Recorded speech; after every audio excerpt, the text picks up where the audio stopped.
व्यापार संतुलन। जी हाँ, एक व्यापार के अंदर व्यापार का संतुलन क्या होता है, चाहे वो द्विपार्श्विक हो या बहुपार्श्विक हो, या अपन ये कह सकते हैं चाहे राष्ट्रीय व्यापार हो या अंतर्राष्ट्रीय व्यापार हो, उसमें व्यापार संतुलन होता क्या है, बिजनेस बैलेंस क्या होता है। तो यानी एक देश द्वारा विभिन्न देशों के साथ जो भी आयात निर्यात की गई वस्तुओं की जो मात्रा होती है, मूल्य होती है, उसका परिमाण ही व्यापार संतुलन कहलाता है। यानी इस व्यापार संतुलन के दो पहलू होते हैं, जिसमें आयात होता है और निर्यात होता है, जिसे इंपोर्ट और एक्सपोर्ट के नाम से जाना जाता है।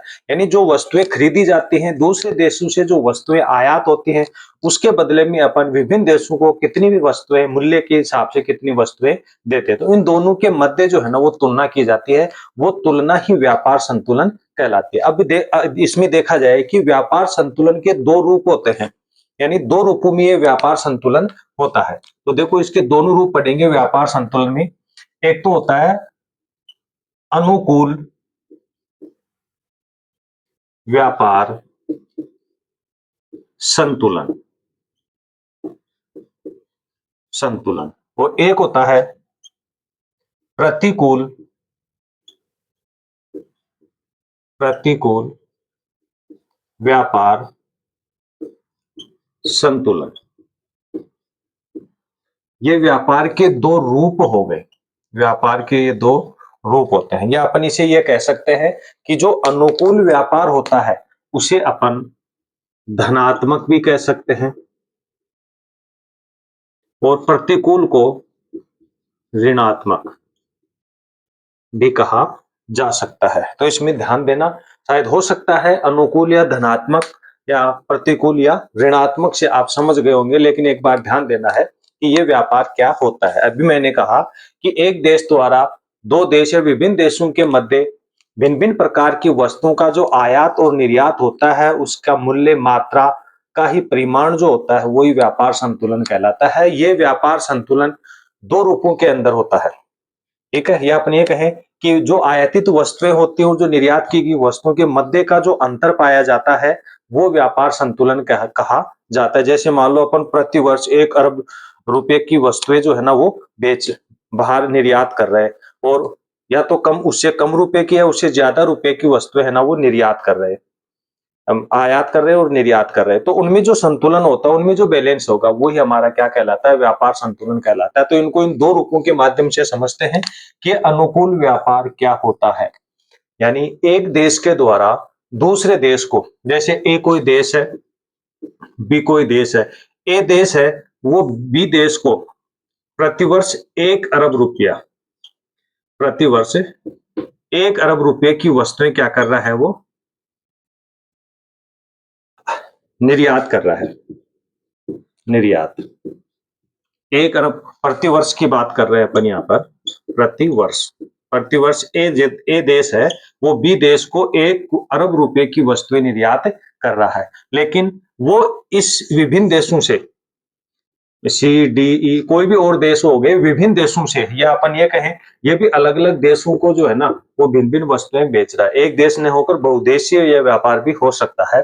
उन वस्तुओं से वो आयात कर रहा है, उन देशों से,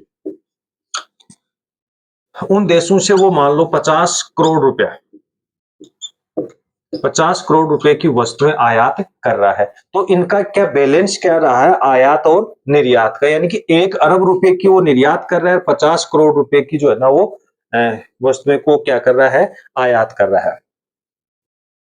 तो इनमें कितना अंतर पाया जाएगा, ये अंतर ही क्या कहलाता है, इसमें व्यापार संतुलन कहलाएगा। ये अपन ये कह सकते हैं कि जैसे मान लो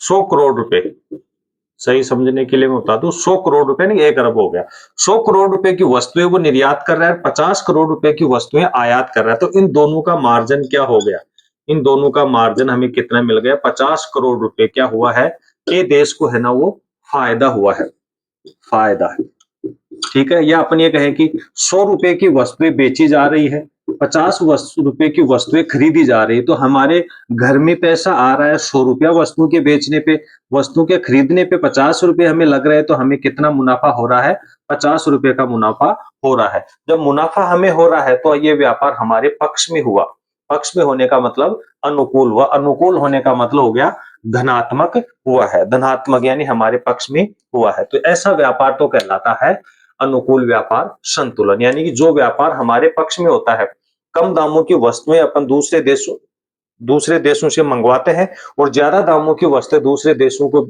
बेचते हैं, तो हमारे देश को क्या होता है, मुनाफा होता है। उस मुनाफे को क्या कहा जाता है, धनात्मक व्यापार संतुलन या अनुकूल व्यापार संतुलन, यानी हमारे पक्ष में हमारे अनुकूल ये व्यापार हो रहा है। ठीक उसी प्रकार से दूसरा व्यापार आता है प्रतिकूल व्यापार संतुलन या ऋणात्मक, यानी माइनस में। जैसे मान लो अपन इसी को उदाहरण मान ले, किसी देश को अपन ने किसी देश से 100 रुपए का या 1 करोड़ 100 करोड़ रुपए का वस्तुएं हमने खरीदी हैं, आयात की हैं, लेकिन 50 करोड़ रुपए की वस्तुएं क्या कर रहे हैं, अपन निर्यात कर रहे हैं। तो यानी इसमें अपने घर से तो पैसा, देश से पैसा तो 100 करोड़ रुपए लगा, लेकिन हमारे यहाँ पर वस्तुएं कितने रुपए की आई, 50 करोड़ रुपए की आई है, या अपन ने 50 करोड़ रुपए की वस्तुएं बेची हैं और 100 करोड़ रुपए की वस्तुएं खरीदी है, तो 50 करोड़ रुपए हमारे घर से लग रहे, देश से लग रहे, पॉकेट से लग रहे। तो ये व्यापार कौन सा हो गया, प्रतिकूल व्यापार हो गया, यानी ऋणात्मक। या अपन ये कह सकते हैं, इन दोनों को साधारण भाषा में अपन समझ सकते हैं कि देखना, क्योंकि व्यापार हमेशा लाभ कमाने के उद्देश्य के लिए किया जाता है। व्यापार किसी की भलाई के लिए नहीं होता है, भलाई भी इसमें शामिल होती है, लेकिन उससे पहले लाभ कमाना उद्देश्य होता है। तो जो व्यापारी होते हैं वो अपने लाभ कमाने के उद्देश्य से व्यापार करते हैं। किसी वस्तु में उन्हें घाटा लग जाता है तो किसी में मुनाफा हो जाता है, लेकिन वो बैलेंस रखते हैं, वही व्यापार संतुलन कहलाता है। एक देश से अपन वस्तुएं खरीद रहे, ज्यादा दामों की, कम दामों की उसे बेच रहे, तो किसी दूसरे देश को, तीसरे चौथे देश को अपन ज्यादा दामों की वस्तुएं बेच रहे और कम की खरीद रहे, तो उन दोनों का जो है ना वो कॉम्बिनेशन बिठा लिया जाता है और उसमें मुनाफा कमाया जाता है। तो हमेशा व्यापार मुनाफे के लिए, फायदे के लिए किया जाता है। जो व्यापार में हमें पैसा बचता है वो कहलाता है अनुकूल या धनात्मक व्यापार कहलाता है, और जिसमें हमें घाटा होता है, नुकसान होता है, वो व्यापार क्या कहलाएगा, प्रतिकूल या ऋणात्मक व्यापार संतुलन कहलाता है। तो ऐसे में ये दो प्रकार के तो उसके रूप थे। ऐसे ही व्यापार संतुलन दो प्रकार का होता है। एक तो है द्विपार्श्विक व्यापार, द्विपार्श्विक व्यापार संतुलन, और एक आता है बहुपार्श्विक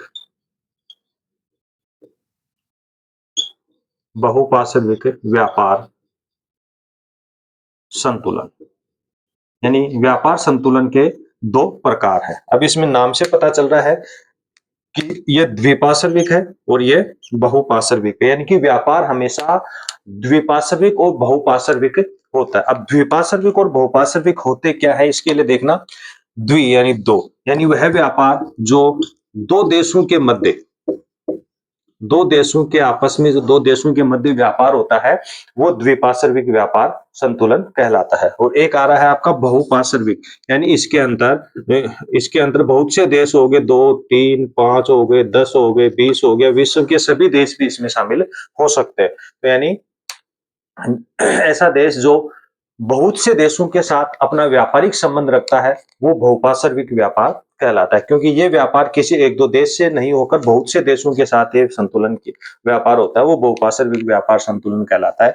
जो देश केवल एक दो देशों के साथ ही व्यापार कर रहे हैं, वहीं से उनकी आवश्यकताओं की पूर्ति हो रही है, उस देश में खपत उत्पादित होने वाला माल दूसरे देशों तक जा रहा है, तो वो दो देशों के मध्य होने वाला द्विपार्श्विक व्यापार कहलाता है। तो एक देश हमेशा दोनों प्रकार के व्यापार करता है। ये देश द्विपार्श्विक व्यापार भी करता है तो बहुपार्श्विक व्यापार भी करता है। कोई देश हो गया, उनसे अपने आपस में दो वस्तुओं का आयात निर्यात होता है, एक वस्तु ले रहे दूसरी उसको दे रहे आपस में दोनों की आवश्यकताओं के अनुसार, तो वो द्विपार्श्विक हो गया।